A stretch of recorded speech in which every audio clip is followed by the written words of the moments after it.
Les rendez-vous de la conservation, un podcast inspirant proposé par MOOC Conservation et Youth Conservation de l'ICN. À travers des interviews d'acteurs engagés dans la conservation, nous souhaitons informer, former et inspirer tous les passionnés de la nature qui s'impliquent dans la protection de l'environnement. Bienvenue dans ces rendez-vous de la conservation.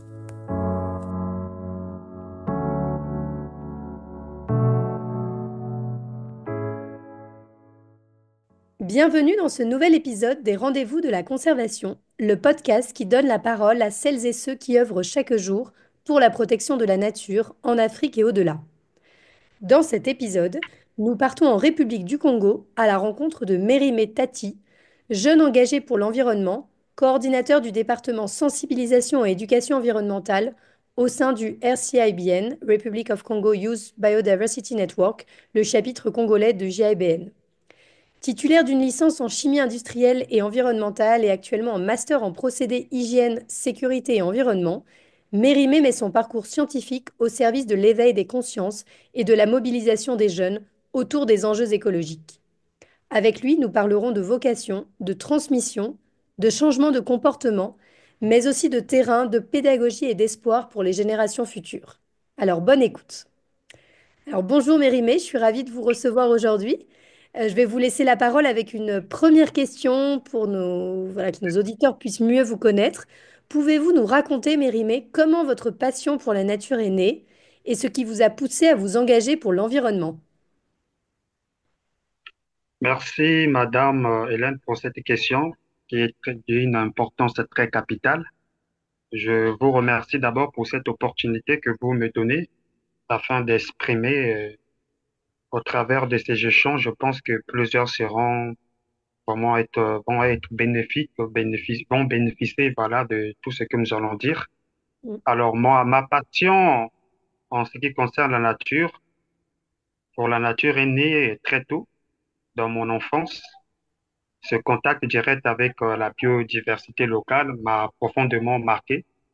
C'est en étudiant la chimie industrielle et environnementale que ma conscience écologique s'est renforcée. J'ai compris que l'éducation environnementale est un levier essentiel pour éveiller les consciences. Donc, mon engagement au sein de RCBN me permet de transmettre cette conviction aux jeunes Congolais. Voilà ce que je peux dire en ce qui concerne cette question, madame. Merci. Merci Mérimée pour cette présentation. On va avoir l'opportunité au cours de cet entretien de revenir sur certains aspects. On l'a vu, je l'ai dit en introduction, votre parcours il est à la fois scientifique et engagé sur le terrain. Comment vous articulez-vous vos études avec votre travail de sensibilisation au quotidien? Merci pour la question, madame.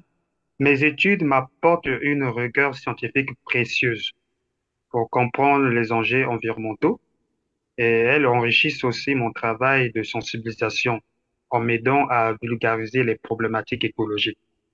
En retour, mon engagement me permet d'ancrer mes connaissances académiques dans des réalités concrètes sur le terrain. Et pour moi, c'est une complémentarité que je cultive avec passion. Merci. Merci Mérimée. Je l'ai dit en introduction, vous coordonnez actuellement le département éducation et sensibilisation au sein de donc Republic of Congo Youth Biodiversity Network. Est-ce que vous pouvez en dire un petit peu plus sur pour nos auditeurs qui ne connaissent pas forcément cette organisation, quelle est sa mission et quelles sont à vous vos missions concrètement aujourd'hui?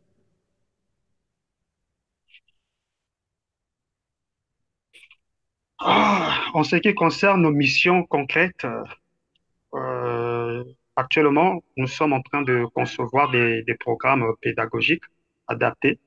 On organise aussi des campagnes de sensibilisation dans les écoles. Mhm. On forme aussi des jeunes ambassadeurs sur l'importance de la biodiversité. On développe aussi des contenus éducatifs et on collabore aussi avec des partenaires pour renforcer notre impact.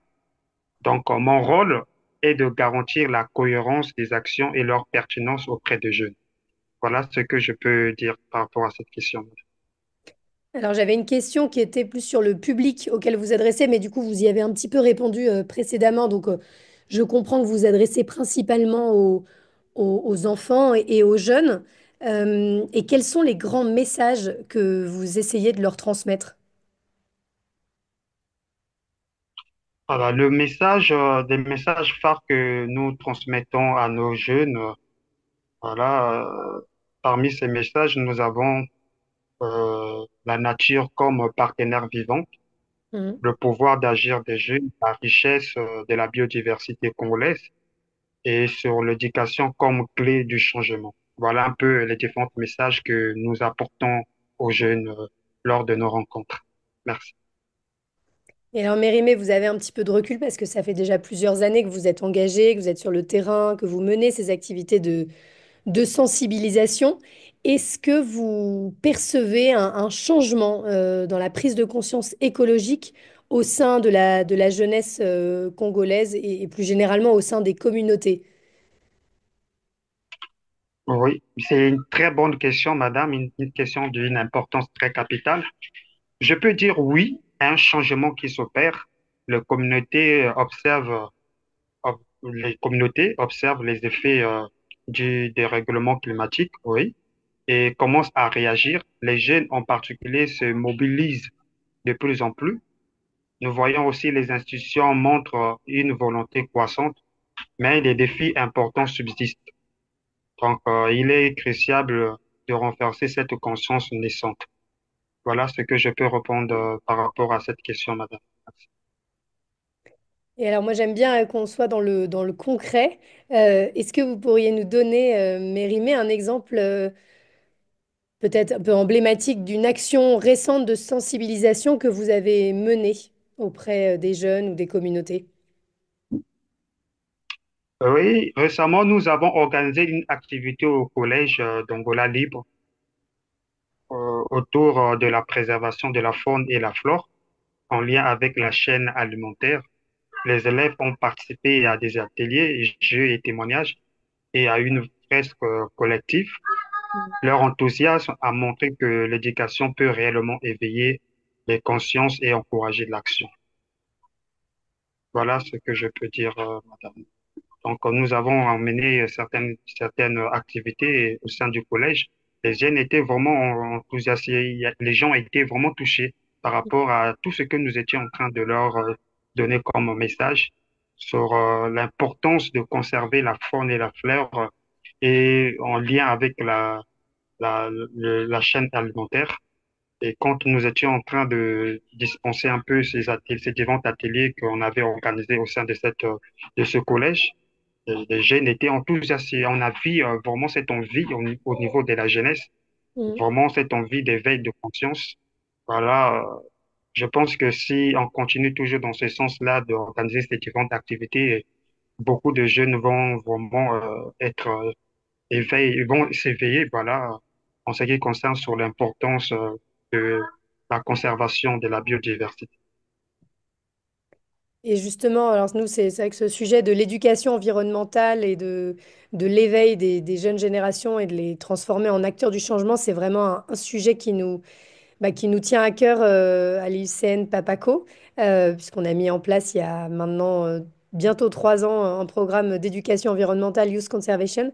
Est-ce que vous pouvez nous dire pour le Congo et peut-être pour l'Afrique centrale de façon plus générale, quels sont les grands défis aujourd'hui en matière d'éducation environnementale? Merci, madame, pour la question. Parmi les défis,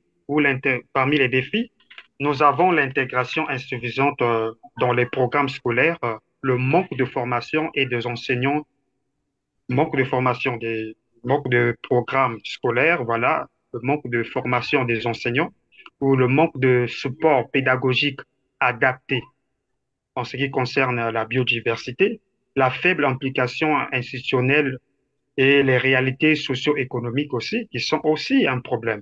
Nous avons la résistance culturelle. Donc, il faut une approche inclusive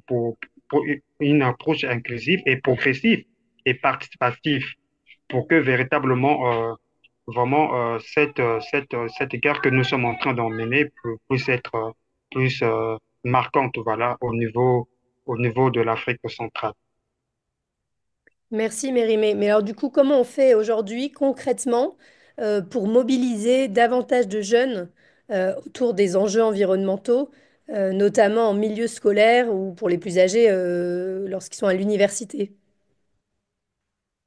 Il faut, voilà ce que je peux dire, et il faut créer des clubs éco-responsables, Mm. relier des théories et pratiques, utiliser des formats modernes, valoriser des initiatives locales, montrer les débouchés professionnels liés à l'environnement et favoriser une approche inclusive. C'est Mm. en parlant de leur en langage et en leur donnant du sens qu'on peut mobiliser les jeunes. Alors j'avais une question là qui va faire appel à votre plutôt votre casquette de scientifique.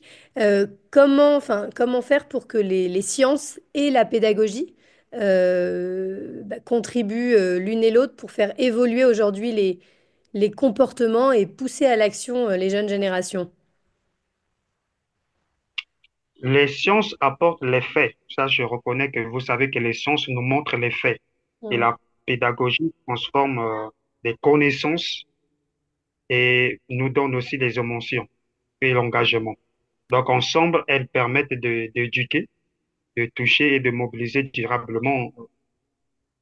Donc, cette synergie que nous cultivons, c'est dans cette façon que nous sommes en train de travailler au sein de RCBN. Donc, nous, ce que je peux dire par rapport à cette question, avec les sciences, on apporte les faits et la pédagogie transforme les connaissances, voilà, et les émotions et donne aux gens cet engagement-là, voilà, de travailler en ce qui concerne la biodiversité. Et ensemble, en mélangeant la science et la pédagogie, elle peut permettre l'éducation au niveau des jeunes. Voilà, l'éducation, elle peut aussi véritablement donner aux jeunes la motivation, voilà, de travailler, de comprendre, voilà, l'importance de conserver, voilà, la biodiversité. Merci, madame. Non, c'est moi qui vous remercie, Mérimée. On arrive à la fin de notre entretien. J'ai une dernière question. Si vous aviez un message à adresser à celles et ceux qui nous écoutent aujourd'hui et qui doutent de leur capacité à agir et à avoir de l'impact, que leur diriez-vous? Ce que je peux dire, madame, c'est une très belle question, c'est une question que j'attendais. Le changement ne commence pas avec une envie sincère d'essayer. Mais chaque geste compte. Si vous doutez, c'est normal, mais ne laissez pas le doute vous faire taire. Transformez les doutes en projets, en actions. L'environnement que nous vivons aujourd'hui n'a pas besoin des héros, mais de personnes sincères engagées qui osent et commencent là où elles sont. Donc voilà un peu ce que je peux dire par rapport à cette question, madame. Merci. Bah, merci Mérimée pour ce très beau message qui, j'espère, sera entendu et mis en application. Voilà, nous arrivons à la fin de notre épisode. Merci encore Mérimée pour votre témoignage vibrant, rempli de... Voilà, on ressent toute la passion, mais aussi le réalisme et l'espoir à travers vos propos. Euh, donc, je vous souhaite une très bonne continuation et je vous dis à bientôt. Merci, madame. À bientôt. Donc, à travers l'engagement de Mérimée, nous avons vu combien l'éducation environnementale est une boussole précieuse dans un monde en transition et combien il est important pour la jeunesse d'incarner un changement, à condition évidemment qu'elle y croit, qu'elle s'implique et qu'elle ait cette envie de transmettre. Alors, si cet épisode vous a inspiré, abonnez-vous à notre chaîne Les Rendez-vous de la Conservation, partagez cet épisode autour de vous et rejoignez celles et ceux qui, comme Mérimée, agissent au quotidien pour un avenir plus durable. À très bientôt pour un nouvel épisode.